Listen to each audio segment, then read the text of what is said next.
कर्ण महाभारत के महानायक हैं। वेद व्यास द्वारा रचित महाभारत कर्ण और पांडवों के जीवन पर केंद्रित है। जीवन अंततः विचारजनक है।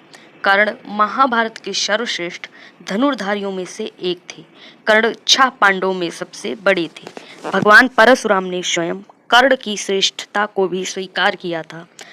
कर्ण की वास्तविक मां कुंती थी और कर्ण सहित पांडवों के धर्मपिता महाराज पांडु थे। कर्ण के वास्तविक पिता भगवान सूर्यदेव थे। कर्ण का जन्म पांडु और कुंती के विवाह से पहले हुआ था। कर्ण दुर्योधन का सबसे अच्छा मित्र था और महाभारत के कर्ण युद्ध में वह अपने भाइयों के विरुद्ध लड़ा था। कर्ण को एक आदर्श दानवीर माना जाता है क्योंकि कर्ण ने कभी भी किसी मांगने वाले को दान में कुछ भी देने से कभी भी मना नहीं किया था, भले ही इसके परिणाम स्वरूप उसके अपने ही प्राण संकट में क्यों न पड़ गए हों। इसी से जुड़ा एक वाक्य है महाभारत में, जब अर्जुन के पिता भगवान इंद्र ने कर्ण से उसके कुंडल और दिव्य कवच मांगे तो कर्ण ने उन्हें वो भी दान कर दिए थे। कर्ण की छवि आज भी भारतीय जनमानस में एक ऐसे महान योद्धा की है जो जीवन भर प्रतिकूल परिस्थितियों से लड़ता रहा। बहुत से लोगों का यह भी मानना है कि कर्ण को कभी भी वह सब नहीं मिला जिसका वह वास्तविक हकदार था। तर्कसंगत रूप से कहा जाए तो हस्तिनापुर के सिंहासन का वास्तविक अधिकारी कर्ण ही था, क्योंकि वह कुरु राज परिवार से ही था और युधिष्ठिर और दुर्योधन से ज्येष्ठ था। लेकिन उसकी वास्तविक पहचान उसकी मृत्यु तक अज्ञात ही रही। कर्ण को एक दानवीर और महान योद्धा माना जाता है। उन्हें दानवीर और अंगराज कर्ण भी कहा जाता है। इसके अलावा हम जानेंगे कि कर्ण और अर्जुन, जो कि एक दूसरे के हमेशा प्रतिद्वंदी रहे, इनके पिछले जन्म की क्या कहानी है। कर्ण और अर्जुन के पिछले जन्म की कथा का वर्णन पद्म पुराण में आता है। एक बार भगवान ब्रह्मा और महादेव के बीच युद्ध होता है। महादेव ब्रह्मा जी के 5वें सिर को काट देते हैं।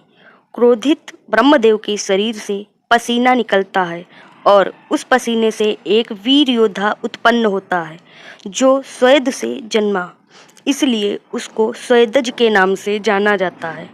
स्वेदज पिता ब्रह्मा जी के आदेश से महादेव से युद्ध करने जाता है।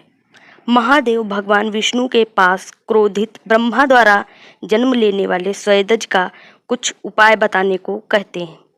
भगवान विष्णु अपने रक्त से एक वीर को जन्म देते हैं। रक्त से जन्मा, इसलिए उसे रक्तज के नाम से जाना जाता है। स्वेदज 1000 कवच के साथ जन्मा था और रक्तज 1000 हाथ और 500 धनुष के साथ। भगवान ब्रह्मा जी भी विष्णु से ही उत्पन्न हुए थे, इसलिए स्वेदज भी भगवान विष्णु का ही अंश था।